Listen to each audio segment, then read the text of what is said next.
Welcome to today's edition of Daytime Dialogues. It's my pleasure to welcome Rabbi Menachem Penner, who until recently was the dean of REITs, of the Rabbi Isaac Elchanan Theological Seminary of Yeshiva University, the yeshiva part of Yeshiva University, a role he had served in for 11 years with great distinction, and recently has become the executive vice president of the Rabbinical Council of America, the largest organization of Orthodox rabbis in the world, even though we're based primarily in North America.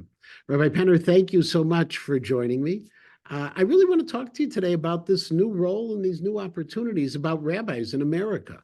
So, are you ready for the first question? I am ready for the first question. I hope we have some answers to how to help rabbis in America, but that's what we'll be working on. You know, we both grew up in the United States. We both grew up in synagogues, and we both have seen a transformation of the rabbinate in so many different ways. Looking forward, if you were to look in your crystal ball, now that you have the RCA crystal ball in front of you, in 5, 10 years, how would you see the rabbinate in America changing? It's a good question. It's hard to know if rabbis can continue to go forward at the pace that they're trying to work without burning out. Mostly advances in technology have very much changed the role of the rabbi, certainly the youngest rabbis who are very out there with their technology. Slightly older rabbis can claim, well, I don't do WhatsApp, or I don't make podcasts. You, of course, are not part of that group, Rabbi Matanki. Well, I'm But not one of the older ones. but younger rabbis who are going on all cylinders are reachable by the congregation for everything and in every way at every hour. And I think that the rabbinate needs to kind of take a step back and to try to create some expectations of what are reasonable for a shul rabbi. Communities aren't necessarily getting relatively wealthier, and rabbinic staffs are not necessarily getting larger, but the demands on the rabbi to play an ever increasing role on a moment by moment basis for the shul are things that sort of developed. I don't think we ever sort of said this is what the job of the rabbi should be. And it's sometimes hard to go backwards. It's hard to reset expectations of the role of the rabbi. But that's certainly one of the things that the rabbis are going to need to do. Ironically, because rabbis are better trained, on the one hand, they may have better time management skills. They may be better at setting certain boundaries, but they're also available to help, to counsel, to guide, to design, to script many more things than they were able to do at one point. So the fact that rabbis are now more and more good at many, many of the skills that the shul needs adds more to the rabbi's plate. I think that's one of the things that the rabbis need to be thinking about. Is it really fair in the sense, in other words, a person, congregants, they look at a rabbi and they are looking at a rabbi as a gatekeeper in a lot of ways, a gatekeeper to halacha, a gatekeeper to services that may be necessary. But is it something to expect of a rabbi that a rabbi should have more than the halachic expertise? Shouldn't we be setting up situations where the rabbi say, you need a therapist, you need a marriage counselor? Well, I'm not the one. Here's where you go. So a good rabbi will be able to say that because the rabbis are not marriage counselors. And certainly in the training that we offer at REITs, one of the main things we try to, explain to the fellows is what they're not. And that even though we have so many more courses than ever before in different kinds of counseling, it's not what someone gets if they're actually trained as a mental health professional. So rabbis need to be able to set the boundaries. Part of it is a Superman complex that many rabbis have.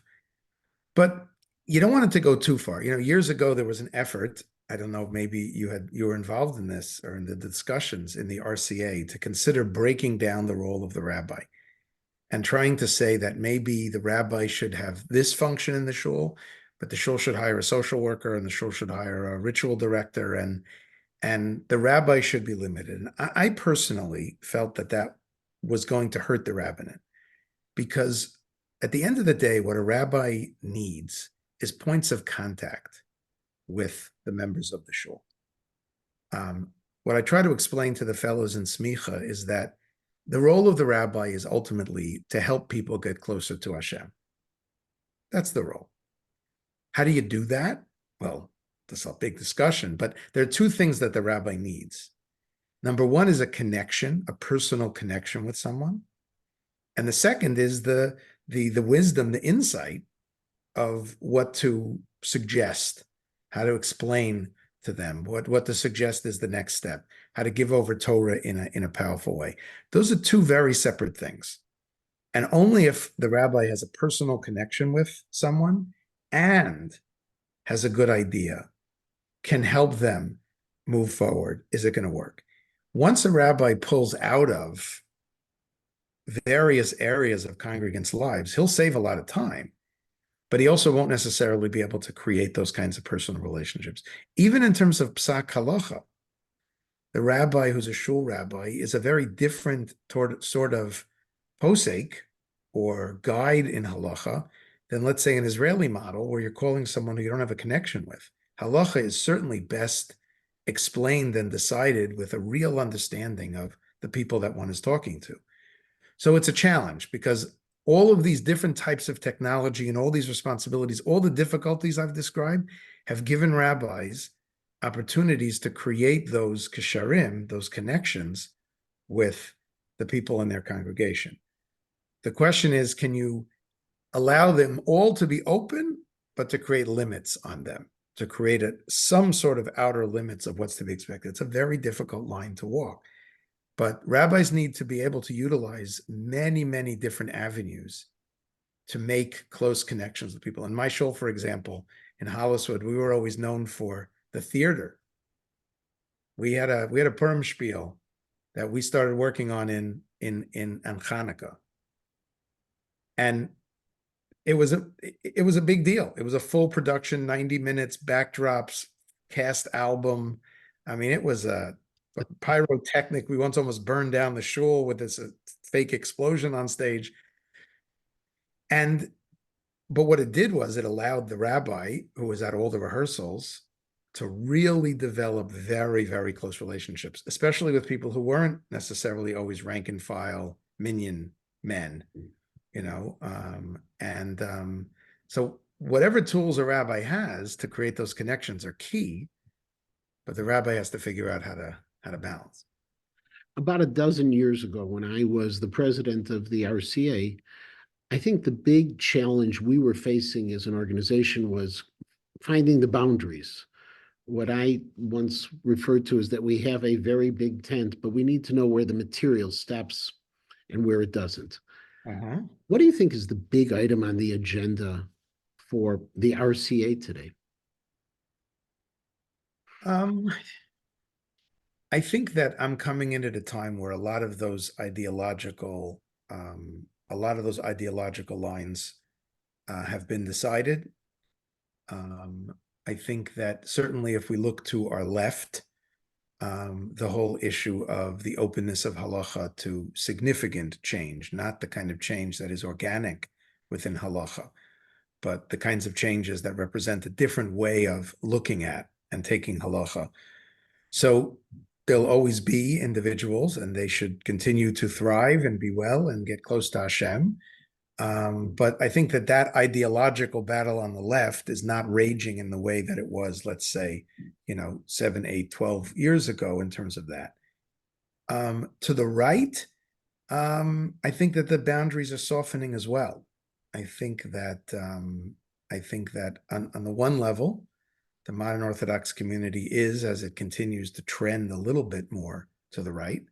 But I think that on some of the issues, let's say certainly the approach to the state of Israel, the approach towards work, certainly within this country, even on some of the issues of women, I think there's a little bit of a creep within the more right-wing circles, within the American Jewish community, towards the center, towards a softening of that, towards a realpolitik way of looking at it rather than a ideological piece, but to understand that practically we're much more in the same place. So I don't see as much of the need for that. Maybe I'm naive, maybe I'm just starting, but I don't think the ideological lines are as sharp as they were at one point. And I think if anything, I think that with many of the battles having been sort of played out, I'd say, I think it may be a time, even if it's not under the aegis of the RCA, not everyone, is necessarily right for the RCA, but I think that the RCA's ability to work with those who are, so to speak, a little more to the left and a little more to the right, I think is it's much more well positioned for that, I think, than even, 10 or 15 years ago. And so working across those boundaries, you would say would be the next logical step? I think that there's much more openness to it. I think certainly, the world is a different place after October 7th. Whether it will stay that way is not clear, but, I think there have been certain shifts in thinking. And I think that in many ways, I think that the lines have been blurred between sort of the different communities. Certainly wearing a YU hat, I think, I'm seeing many more people, for example, from the right wing, embracing the writings and the Torah of Rabbi Soloveitchik, I think, than ever before. I think there was a time where Rabbi Soloveitchik was a living, breathing reality that was very different than the typical yeshivish thought. And I think there was more of a concern to get close to Rabbi Soloveitchik. Those days have passed. Rabbi Soloveitchik is now just seen as a gadol, not necessarily a gadol only in Western philosophy and Torah, but in Lumdis. And I think that I'm seeing a lot more opportunities to work together. Again, it doesn't mean that everything is under the aegis of the RCA. I think the RCA has to stand for certain things, and that it should. And I think that if the RCA becomes too broad, then it really can't stand for anything. But I think in terms of joint initiatives, in terms of working together, sitting together at the table, I think there are more opportunities than there ever were before. Now, recently, you, together with the president of the RCA, Rabbi Tzvi Engel, wrote a letter to Washington regarding the president's announcement about withholding arms from Israel. What's the role of rabbis in terms of politics, in terms of being involved with advocacy? It's a very good question. That's one we're thinking about a lot now. I think that rabbis have to understand two things, that they are in certain ways more powerful than they may think they are. Of course, there are rabbis who are exceptions who think they're more powerful than they are. But I think the average rabbi doesn't understand that people in politics take rabbis seriously and take the RCA very seriously as representing about 1,000 rabbis. At the same time, I think rabbis need to understand that they don't understand politics. They may understand shul politics, but they don't understand politics in Washington. And I think that the rabbis need to see themselves as a megaphone to be used after they have correctly assessed the situation of how to use that megaphone. What is the best way to act? I think that politics themselves are changing. They change with every leader. What's the best way to get to that leader? What's going on across the country? So we certainly get a lot of pressure for the RCA to do something. Why don't you just go out there and scream on a street corner, right? People are asking, should we be having more rallies right now? Should we, every time there's an anti-Israel rally, anti-Semitic rally, should we be encouraging a rally across the street? And the answer is, it's not so simple. Sometimes yes, sometimes it's the wrong thing to do. And I think that what we need to be doing as the rabbinate, which we've always done, by the way, in other fields, I think the rabbis understand that they're not mental health professionals, they're not doctors, they're not lawyers. They need to get the advice and then to use the kohos that they have to put that into action. And I think that's very true now. It's very hard to know what is the right thing to do to move, things in the right direction. We know that the place of Israel with the current US government is not what it used to be. Not what it used to be. Even if you forget about the president, even if you just look at the squad and, the certain, members in Congress, there certainly is, it's not as unified behind Israel as it was. It's mostly unified behind Israel, but it's not what it was. The question is, how do we attack that? Do we invest in congressional races that are across the country? Is that what we should do? Should we ask our Balabatim to invest in key congressional races on the other side of the country? Should we be sending 180,000 letters to the president? Should we be rallying? So part of it is really to stay at the cutting edge of what's going to make a difference, and then to use the congressional might, the congregational might, not the congressional might, the congregational might. Rabbis are only as powerful as all the congregations that they represent in the schools, institutions, and then to put that into action. So way back, let's say during the Vietnam War, it was very common for rabbis from the pulpit to talk politics. There was a pushback then, and I'm not sure how common or how uncommon it is today, but how appropriate is it in your mind? So I think it goes back to the very same question of staying in the lane of the things that you know and you understand. There are cases where one's Torah knowledge, and we'd like to think that rabbis have a greater amount of Torah knowledge. That's what they've studied for.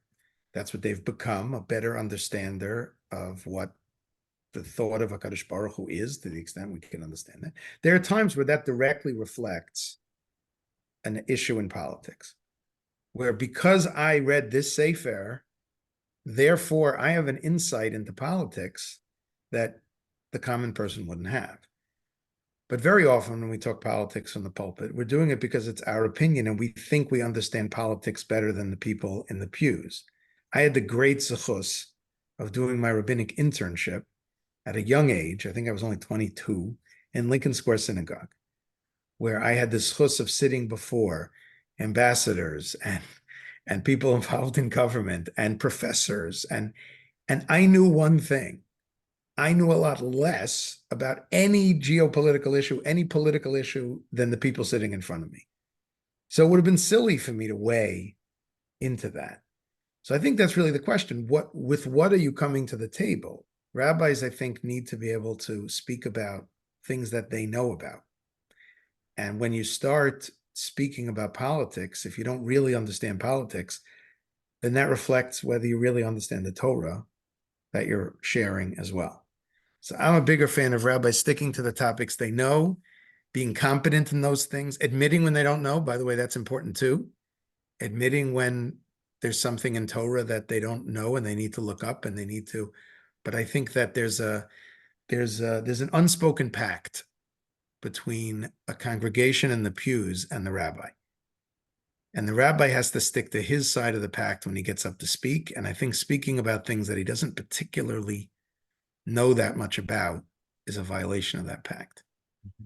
Now, when you were dean at REITs, one of the things you initiated was a lot of education beyond the traditional preparation of Rabbanim. You know, when I went to the Hebrew Theological College, when I was in the yeshiva, we had to learn shechita and treifas. We had to learn how to shecht animals and how to check. We didn't necessarily have the practical of shechting, but we had to learn how to check to see if the knife the shochet was going to use was appropriate. And nowadays, I don't know too many places that test smicha candidates on those kinds of issues. But you took it well beyond. What were those issues that you added into the curriculum to prepare American rabbis? Too many to discuss, but it was with an understanding that a rabbi needs to, first of all, be a Talmud Chacham. Needs to be a Talmud Chacham. And I think that's something that, unfortunately, people don't realize, and even the young fellows don't necessarily realize as they're thinking about careers. A rabbi needs to be able to be very comfortable with the Sfarim. He needs to be able to learn. He needs to know parts of Torah that aren't necessarily practical, because all the Torah, in many ways, is one. At the same time, the job of the shul rabbi is a very, very important one, and Rabbanim need to be quite prepared, not only for a huge range of questions, a huge range of issues that go way beyond shechting cows, but also much of the work of the shul rabbi is to be involved with families, to be able to help families, to be able to help move them forward. So we expanded the curriculum tremendously. The curriculum at REITs, the core curriculum of study is really the laws of kashrus, the laws of family purity, the laws of Shabbos. There are a myriad number of other smaller areas, at least that the rabbi should be somewhat competent. We're going for we're trying to avoid the deer in the headlights look. There's no way that a rabbi who's 25 years old is going to know all of the 4 sections of Shulchan Aruch. But they should know the general idea, and they should know where to look it up and at least how to ask the proper question with the proper issues to the posek that they're turning it to. But as far as professional rabbinics, we expanded from a few classes to a 9-page single-spaced curriculum of issues that we know rabbis face. So there's whether it's the mental health of the congregants, the mental health of the rabbi, every issue, because every issue that's out there is in our community also, sometimes in smaller numbers, very often at similar numbers, but even if it's at smaller numbers, these are the things that are coming to the rabbi. And our goal is that whatever the rabbi is going to face in the Kehillah, he should face it first in the 4 years of Smicha. Even if it's not a doctorate in how to share terrible news with a family, even if it's not a doctorate in how to deal with a shul board and politics, they should be good at what they do. What do you think the most surprising one would have been that you had in there? Surprising The topic that you included in the Smitha training.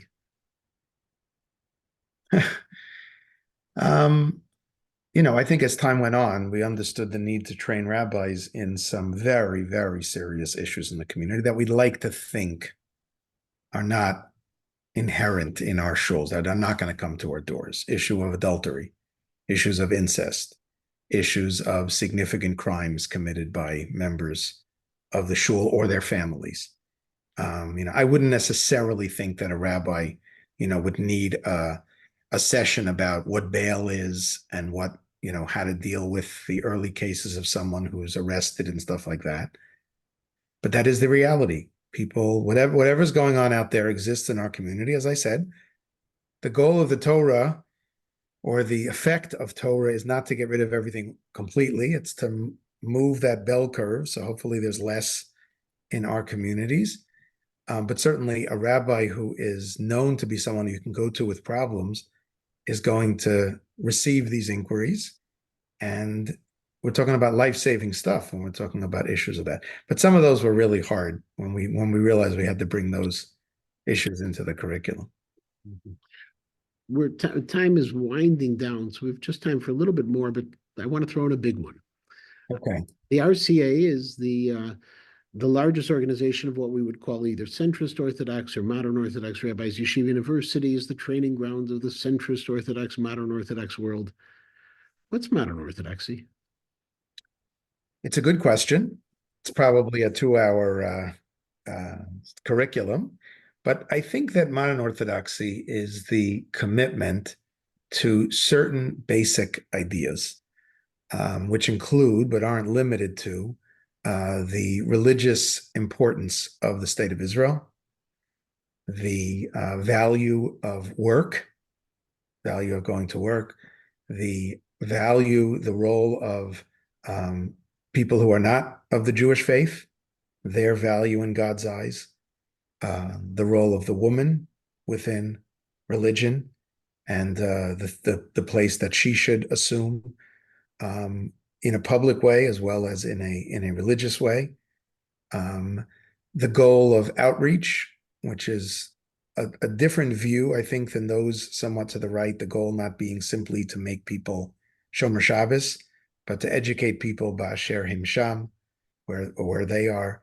So it's sort of a collection of beliefs that I think no matter how far to the right you might present yourself, you still find yourself in the modern Orthodox world. Years ago, I was at a session where someone was talking to many of the students at REITs, many of whom on the outside look no different than anyone in the yeshivish world. And they were really coming after them for some of the beliefs that they assumed that they held on these issues. And afterwards, I said to the speaker, I said, you don't realize how much a person shuckles, whether a person wears a black hat, whether a person wears a davening jacket, whether a person is heavily involved in society, not the value of secular wisdom, which certainly is a core piece of modern orthodoxy. But how much a person goes to movies, how much they embrace society in 2024 today, I don't think those are indications of what modern orthodoxy is. I think it's a person who believes in those core elements. I think it's someone like myself who, no matter how far to the right I may sometimes drift. I daven now in a Hasidic shtibel, mostly because it's the closest shul and they have good children. But I daven now in a Hasidic shtibel near my home. But there's nothing that experience could ever do that would make me think that the modern state of Israel is not the hand of HaKadosh Baruch Hu. There's nothing that could go on there that would make me think that there's no reason to get a secular education or this and that. Not that they're pushing, it's very friendly, so I think sometimes we define modern orthodoxy based on the externals. I think it's really a belief in certain core things, many of which were core to Rabbi Soloveitchik and his thought. And I think beyond that, it expresses itself, I think, in a lot of different ways. Do you think the modern Orthodox world is growing, is stagnant, is shrinking? It's growing, but not nearly at the pace of the right-wing Jewish world. It's still growing, and it's growing, I think, in a pace that's comfortable if the goal was simply to maintain the modern Orthodox world. If the goal is to maintain a significant slice of orthodoxy, I think that the yeshivish and the Hasidic communities are growing so quickly that I think that over time, those who are modern Orthodox will be a smaller percentage, certainly a noticeably smaller percentage of that group. Where Israel comes in is a separate question, because much of modern Orthodoxy will hopefully make its way to Israel over the coming years. And I think things play out a little differently in terms of how the different sections of the Jewish community play out. But as someone who is staunchly behind the beliefs that I just listed, and you could just as easily or better present those series of beliefs and what they're about, but as someone who can't imagine that I would give up those beliefs are so core to me. So at the end of the day, if modern Orthodoxy is 15% of the Orthodox world, it wouldn't change my view of what, how to view those many core things in life and core things in Judaism. Well, so I think one of the things I've discovered is that even if we are smaller, we're the necessary bridge, because as segments of the Orthodox world move to the right, they still need a method by which to communicate with the rest of the Jewish world and the general world. And we're in that position. Although I wouldn't underestimate the ability of the more right-wing world to figure out how to do those things if they decide they're important. I think certainly we've seen it economically. We've seen the ability of the right-wing world without college, without a certain education, to do just fine in the changing economic realities of today. I think there's a newfound wealth within the right-wing community, which is changing a lot of things, not necessarily all for the good. There's a newfound, way of looking at wealth. And they'll have to contend with that. We're a little more used to it, a generation or two more used to it. It's a challenge in places around Lakewood, around Muncie, of how to deal with this. But I wouldn't necessarily underestimate the creativity of the more right-wing segments of Judaism to function on their own as they need. But again, I don't believe in, the place of the Jewish woman or the place of secular learning or the place of Eretz Yisrael because it's a popular opinion. To me, I can't fathom the world in any other way. And I'm confident that the modern Orthodox world as it sits will replicate, will continue, and Emir Hashem will expand. We'll see where Israel and Emir Hashem, a lot of Aliyah plays into that picture. Rabbi Penner, our time is up. I want to thank you for your time. Looking forward to seeing you very soon at the RCA convention in Connecticut.